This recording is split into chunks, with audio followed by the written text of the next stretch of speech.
আসসালামু আলাইকুম গাইস। দেখুন, মানুষের জীবন জীবন জীবিকার জন্য মানুষ কত কিছু করে। দেখতেছেন, একজন লাশবাহী ফ্রিজিং গাড়িতে একজন ড্রাইভার কিভাবে ঘুমিয়ে আছে, ভাবতে অবাক লাগে।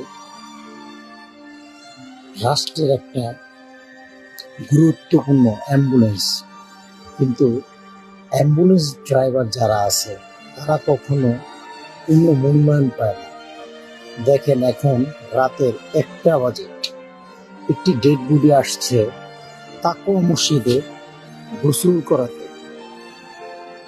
মৃতদেহটা গোসল শেষে তার গন্তব্যে, তার বাসায় নিয়ে যাবে।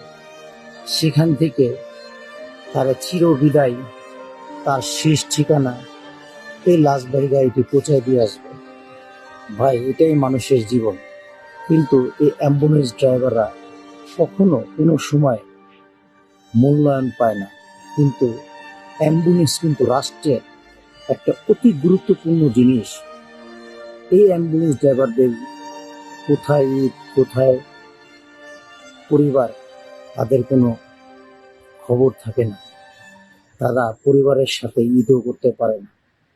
তারা কখন তার একটা মুমূর্ষ রোগী তার গন্তব্যে পৌঁছায় দিয়ে আসবে, বা তার বডিটা তার গন্তব্যে পৌঁছে দিয়ে আসবে, বা তার তাড়াতাড়ি হসপিটালে নেবে, বা তার শেষ ঠিকানায় পৌঁছে দিয়ে আসবে। ভালো আছেন সবাই, ভালো থাকবেন, ধন্যবাদ।